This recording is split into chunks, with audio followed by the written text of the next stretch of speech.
Jadi kalau kita lihat kanker misalnya, kanker itu bisa luar biasa mengerikan, bisa mengubah wajah orang, kenampakan menjadi monster yang mengerikan. Itu karena penyakit kanker tadi. Karena penyakit degeneratif juga orang bisa kehilangan lengannya, kehilangan apa, misalnya karena luka yang tidak mau sembuh akibat diabetes dan sebagainya. Nah, di dalam masalah ini banyak sekali produk klorofil yang mengklaim dirinya sebagai obat, ya, yang mengatakan obat begitu. Nah, entah itu mengatakan, oh ini bisa menyembuhkan kanker, ini bisa menyembuhkan ini bisa menyembuhkan itu. Dan dari database yang dilakukan di laboratorium kami di Pusat Studi Nanoteknologi Pigmen dan Biomolekul, itu kami mempunyai seluruh database dari 103 produk yang beredar di Indonesia. 103 produk yang beredar di Indonesia, yang baik itu langsung menyebut namanya, mainnya adalah klorofil, entah itu liquid klorofil dan sebagainya, ataupun produk yang trace elemennya, senyawa minornya itu adalah klorofil. Jadi keseluruhannya itu ada 103 produk.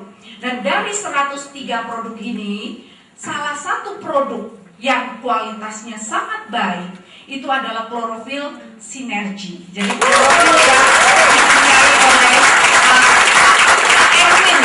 Pak Erwin. Nah, Bapak dan Ibu sekalian, saya harus sedikit sharing bahwa berkali-kali saya diminta untuk menjadi pembicara di berbagai produsen-produsen yang mengklaim dirinya menjadi distributor klorofil dan sebagainya begitu. Tapi saya tidak pernah akan berbicara di hadapan siapapun kalau produknya tidak baik gitu. Jadi itu salah satu langkah mengapa saya tidak akan bisa ditemukan muncul di beberapa produk yang walaupun terkenal di Indonesia, tapi kalau saya tahu itu mengandung senyawa-senyawa yang toksik.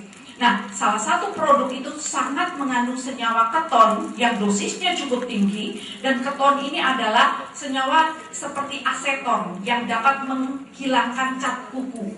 Jadi bayangkan Bapak dan Ibu sekalian, kalau kita mengkonsumsi produk klorofil, tapi produk klorofil itu lama-kelamaan akan menyebabkan iritasi di lambung kita, lama-kelamaan akan menyebabkan penyakit. Memang dalam jangka waktu yang singkat dia tidak berbahaya, tapi kemudian menjadi berbahaya. Nah, pada kesempatan yang sangat penting ini saya sangat ingin untuk membagikan cara-cara kita sebagai masyarakat awam untuk memahami dan membedakan antara produk yang baik dan produk yang tidak baik. Begitu. Nah, sekarang bagaimana caranya kita memisahkan antara produk yang baik dan tidak baik? Yang pertama adalah kita harus kritis sebagai konsumen.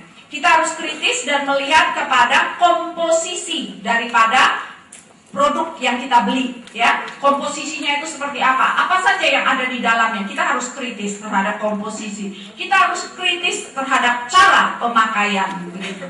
Nah, Bapak dan Ibu, produk yang dikocok.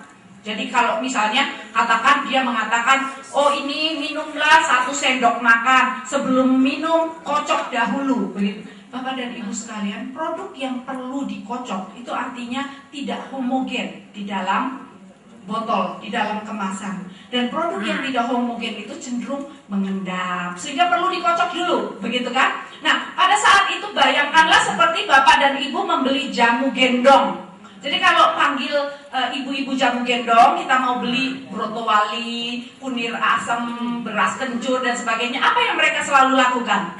Mereka lakukan pengocokan. Kenapa? Karena kalau tidak dikocok, apa yang terjadi Bapak dan Ibu sekalian?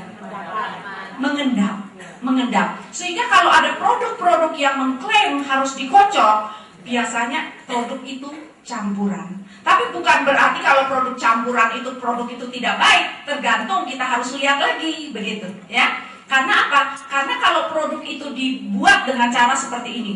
Saya mengambil daun, misalnya alfalfa, daun pepaya, daun apapun. Kalau itu dari senyawa-senyawa atau dari daun-daunan yang begitu spesifik, dilakukan riset yang teliti dan dia terbukti baik, itu tidak masalah. Contohnya adalah kalau kita memakai daun alfalfa, Ya, daun alfalfa yang disebut sebagai bapak dari segala jenis tumbuh-tumbuhan, itu daunnya dikonsumsi semuanya, itu tidak masalah. Nah, ini kalau orang ilmuwan mau mengerjakan produk klorofil menggunakan daun alfalfa tidak perlu dimurnikan. Jadi langsung ambil ekstrak daun alfalfa, dapat daun alfalfa, konversikan secara langsung tanpa memurnikan klorofil, kita juga akan mendapatkan klorofilin, tapi bercampur dengan protein dan lain sebagainya. Dan ini tetap sehat, ya, ini tetap sehat. Tapi kalau daun itu daun bayam, ya, daun itu daun kangkung, begitu.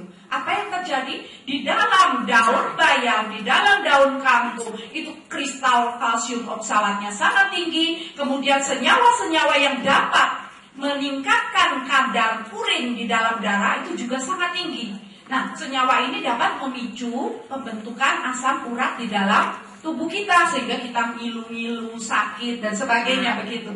Jadi kita harus pintar-pintar memilih daun. Nah, kalau produksinya sudah baik, maka harusnya dari daun yang ekstrak itu kita murnikan dan kita hanya mengambil klorofil yang murni. Dan klorofil yang murni yang telah dikonversi menjadi klorofilin tidak pernah mengendap. Nah, jadi ciri-cirinya tidak boleh main kocok dulu, itu pertama. Terus yang kedua, Bapak dan Ibu, produk yang Bapak Ibu ambil, misalnya Bapak dan Ibu beli, Bapak Ibu masukkan ke dalam air, misalnya Bapak Ibu masukkan ke 1/4 gelas, jadi tidak full gitu ya, 1/4 gelas, campur dengan air, Bapak Ibu diamkan 24 jam atau 2 hari begitu. Produk yang buruk itu akan terus kemudian berbusa naik ke atas. Jadi pertamanya 1/4 gelas, dia bisa naik sampai menjadi 1 gelas. Karena apa? Karena itu sebenarnya merupakan seperti daun yang ditumpuk begitu, diremas begitu, di dalamnya senyawanya sangat banyak, sehingga proses fermentasi itu lebih mudah terjadi. Maka terus kemudian dia akan naik begitu, gelasnya juga akan mulai panas. Ada beberapa produk yang kami uji cobakan pecah gelasnya, padahal tidak ditutup rapat begitu. Itu karena fermentasi yang terjadi dalam produk itu menghantam panas pada gelas dan itu membuat pecah. Bayangkan kalau itu kita konsumsi begitu. Jadi kita harus hati-hati dengan produk-produk yang menyarankan dikocok dulu, diaduk dulu dan sebagainya.